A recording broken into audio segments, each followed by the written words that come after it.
From the very first second, we drop you into the fire. Wang Yibo claims Yu Menglong's death was not an accident but a carefully orchestrated conspiracy, and he knows exactly who pulled the strings. Wang Yibo's voice cracked with intensity as he stepped up to the podium. Cameras flashed. Reporters leaned forward. He didn't mince words. Yu Menglong didn't just fall. He was pushed. And I have the proof. That jaw-dropping confession in itself was enough to stun the entertainment world, but what came next would shock not just his fans, but everyone who ever believed the official story. From the outset, here's what you're going to discover in this video: the tangled web of betrayal and secrets behind Yu Menglong's death, how a bitter rivalry turned deadly, and the hidden surveillance, secret recordings, and shady power plays that Wang Yibo has unearthed, and why this could topple empires in the entertainment industry. Stick around. The deeper we go, the more explosive it gets. It all began on the night of September 11th, the date everyone remembers. The initial report said Yu Menglong was drunk, lost his footing in his apartment, and tragically fell. But Yibo says that version is a lie, a carefully constructed lie. Backstage, Yibo had been restless. He knew Yu well, not just as a colleague, but as a friend. Over the years they'd shared late-night talks, secrets, and frustrations. Yu Menglong had confided in Yibo, whispers about threats, anonymous messages, an unseen figure lurking in his shadows. Fans had dismissed them as creative drama, nothing more. But Yibo never stopped listening. In private, he told only a few trusted allies, something is wrong. Yu's falling story doesn't add up. But he lacked proof. Until now. Wang Yibo's investigation began months before the public statement. He quietly hired private investigators, people he trusted, people who operated in the grey zones of Beijing's underworld of celebrity scandals. They dug through phone records, financial trails, and security footage. What they uncovered was both stunning and chilling. First, there was the security camera footage from the building where Yu lived. The official narrative claimed Yu stumbled out of his apartment, perhaps stepping onto the balcony by mistake. But Yibo's team managed to retrieve backup camera data from a rarely used service elevator, the hallway, even the fire escape stairs. In a 1-minute clip no one had seen before, a shadowy figure followed Yu down the corridor moments before his fall. The figure called his name softly, paused, then disappeared just as Yu opened his balcony door. That clip, Yibo said, is the smoking gun. He played it for the press. The room was silent, hearts pounding. Viewers saw the silhouette, tall and composed, blending into darkness, not a drunk stumbling around, but someone stalking, waiting, planning. Next came the phone call records. Yibo's team had obtained Yu's call logs from the hours before midnight.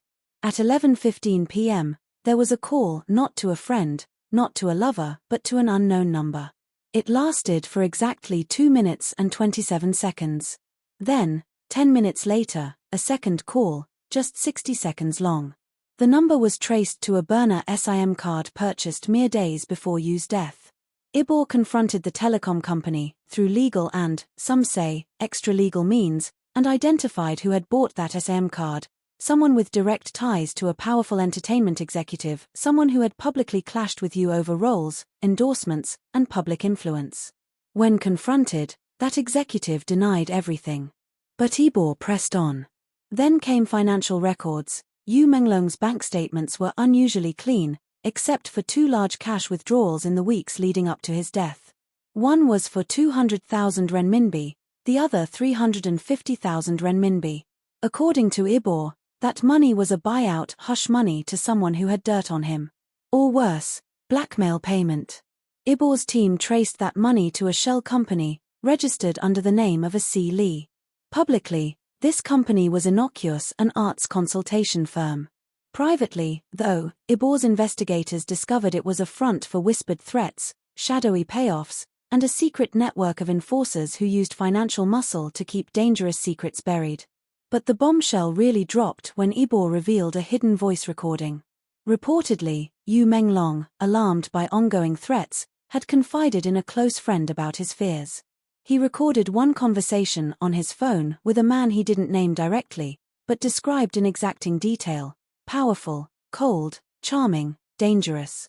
In that recording, Yu's voice trembles, He says he's afraid for his life, that someone is watching every step, and that he just wants it to end. The background sounds do not match a bar or a party, they sound like a hotel room, or worse, a secluded apartment hallway late at night. Yibo played a short excerpt for reporters. The room went dead silent. Those words, which you supposedly said in private, seemed to confirm everything Yibo's investigators had gathered. This was not a slip due to alcohol. This was terror. There was more. Digital forensics revealed something even more sinister. Yu's social media accounts, messages, and cloud backups had been tampered with. Several deleted voice notes had been wiped, but a forensic team managed to recover fragments. In them, Yu's voice is shaky but resolute. If anything happens to me, it's not an accident.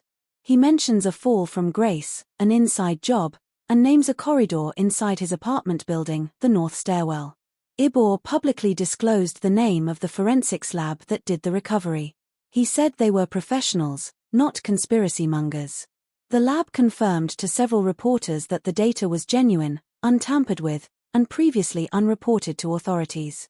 As the revelations mounted, so did the pressure. Yibo said he'd confronted people behind the scenes, the studio executives, the building manager, even powerful government-connected figures. But every threat was met with silence.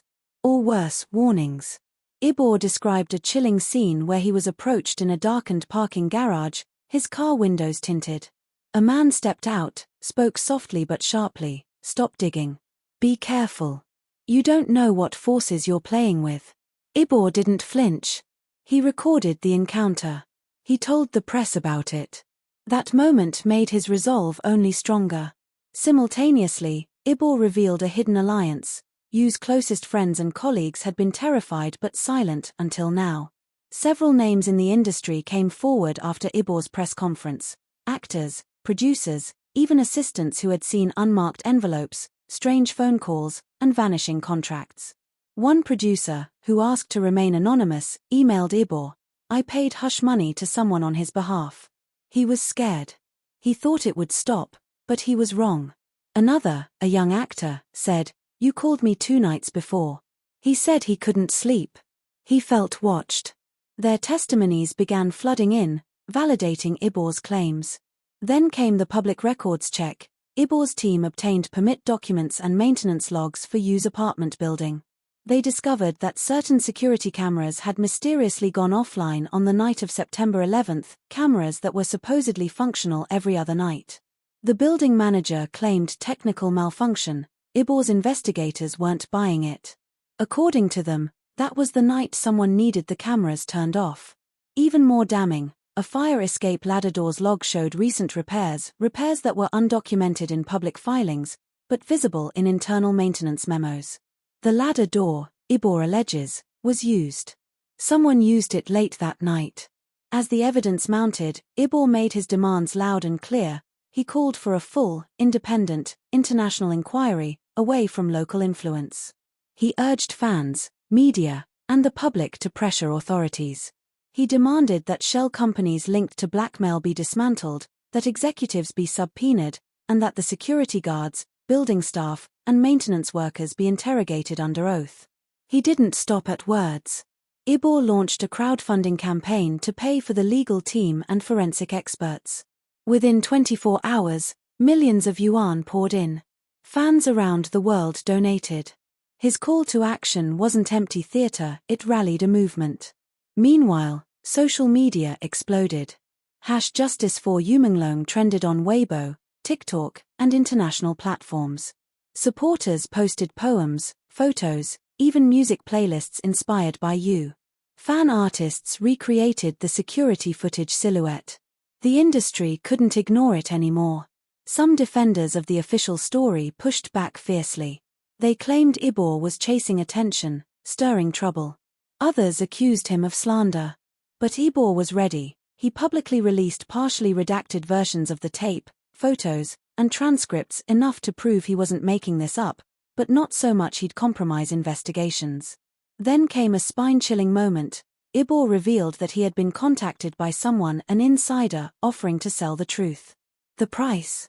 Not just money, but immunity, protection, and power. This insider claimed to have been there that night, to have seen parts of what happened in the corridor, to know who whispered that name in Yu's ear before he fell. According to Yibo, the insider was shaken and wanted out. He agreed to meet. Yibo recorded their conversation in a safe house. In that recording, the insider whispered names so high level that they made Yibo's hands tremble. He said the person responsible was a kingmaker, someone who controlled casting decisions, talent contracts, and scandal suppression.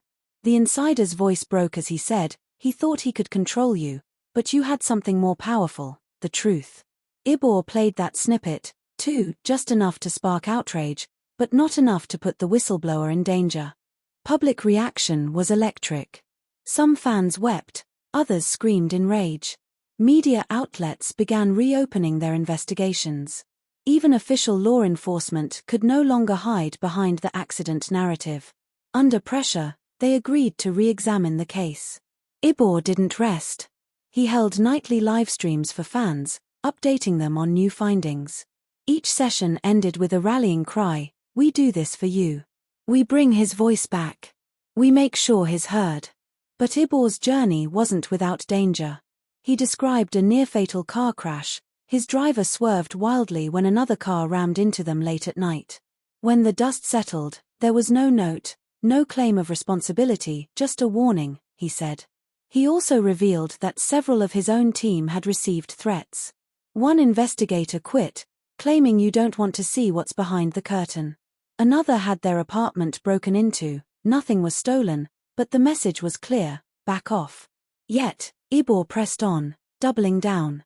He told his supporters, "If I stop now, I'd be letting you down.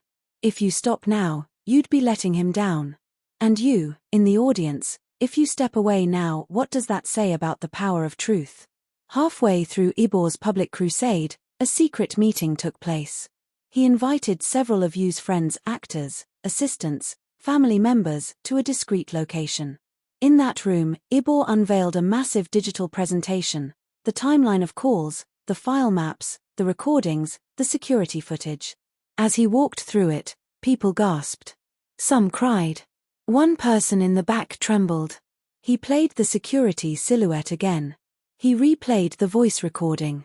He gave them context. Here, he said he felt someone following. Here, he recorded his confession. After the presentation, someone stood up, a small-time manager who had previously been silent. His voice trembled. "I never spoke because I was terrified. But I saw him. I heard the whispers. I covered for him. But now we bear this truth together." A wave of emotion washed through the room. The group pledged to go public together, to speak in unity. As the movement grew, so did the opposition. Powerful executives pushed back. Lawyers for the shell company threatened defamation suits. Some media outlets ran smear pieces on Yibo, accusing him of thirst for scandal, of jeopardizing reputations. But for every nasty article, there were dozens more of support, tweets, videos, fan art, and even protest gatherings. People began demanding accountability. The building management company of Yu's apartment issued a statement. Yes, some cameras went offline, but they blamed technical faults. The shell company C. Lee Arts claimed it was simply a legitimate business, denying any connection to Yu or illicit payoffs. But Yibo's revelations were already burning too bright to simply extinguish with public relations. Then came the most explosive claim. Yibo said he had identified the person who allegedly pushed Yu, or at least orchestrated the fall. He didn't name them outright, but he dropped a cryptic hint: someone who was already someone in his life. Someone with access. Someone who could manipulate the very building he lived in. He played that up, teasing even more revelations to come, promising that more evidence would be revealed if the authorities didn't stonewall the investigation. In the final moments of his biggest press conference, Yibo made a proposal: a televised, publicly broadcast independent tribunal, involving media, fans, legal experts, and third-party forensic investigators from outside China. He asked for global pressure, said this wasn't just about one man's life, it was about the toxic power dynamics in the entertainment industry. He ended his speech with a solemn vow: "For Yu Menglong, we will not let his story be buried. We will bring the truth out into the light. We will make sure he is heard even if he is gone. Once the video of that speech went online, engagement exploded. Fans cried in the comments. Thousands pledged to share. Supporters created viral campaigns, fan-made posters, short video remixes, digital candles. On Weibo, Instagram, TikTok, #Justice4You became a banner for fans and concerned citizens alike. Yibo didn't stop there. He organized a memorial concert in Yu's honor, featuring other stars who spoke of the pain of losing him. During the concert, they aired the silhouette footage and voice recording clips on the giant screens behind them. The audience was silent, broken-hearted, united. After the concert, Yibo raised funds not for himself, but to set up a support fund for victims of industry harassment, artists who feel trapped, underpaid, or silenced. He framed it as part of his promise to make sure Yu's legacy wasn't just the tragic death, but something powerful, something that could protect others. The story, however, is far from over. Now, insiders are whispering, law enforcement has quietly reopened parts of the investigation. The shell company's accounts are under scrutiny. The building management is under pressure to release all security and maintenance logs. Some powerful executives are said to be sweating. Yibo, for his part, continues his campaign. He's released more video logs, live-streamed interviews, and legal updates. He's traveling, meeting with journalists, rallying international attention. His followers remain fiercely loyal. They comment that this is more than a conspiracy, it's a reckoning. They believe Yibo is not just demanding justice for Yu Menglong, he's challenging corruption, power, and the culture of silence that for too long has protected the powerful in showbiz. But what does this mean for the future? If Yibo wins, if the tribunal is set, if the truth comes out, it could change everything. Contracts may become more transparent. Power brokers may be held accountable. Artists may gain more protection. And most importantly, Yu Menglong would finally be able to rest, knowing his voice was heard, his death was not ignored, and his name means something more than tragedy. If Yibo loses, if the evidence is suppressed, the people behind the cover-up shielded, then his fight may come at a terrible cost. He could be ostracized, threatened, silenced. But fans believe he's ready to pay that price. Because for him, for you, justice is non-negotiable. Here's why you should absolutely stick around and watch this video all the way through, and why you'll want to share it. This isn't just celebrity drama, it's a high-stakes conspiracy thriller playing out in real life. It's about power and truth, secrets and sacrifice. It's a story of love, friendship, betrayal, and courage. And by engaging with it through watching, sharing, donating, you become part of that fight. Together, we can amplify Yu's voice, demand transparency, and challenge a system that too often protects the powerful and silences the vulnerable. So, here's what I want you to do. Hit like if you want to see justice for Yu Menglong. Share this video to make sure the story reaches as many people as possible. Subscribe to the channel to stay updated on all the shocking developments. Drop your thoughts in the comments. What do you think really happened on the night of September 11th? Do you believe Wang Yibo has uncovered the full truth, or is there more hidden behind the scenes? Which part of his revelations shocked you the most, the shadowy figure in the footage, the hidden recordings, or the financial trail? Your voice matters in amplifying Yu Menglong's story.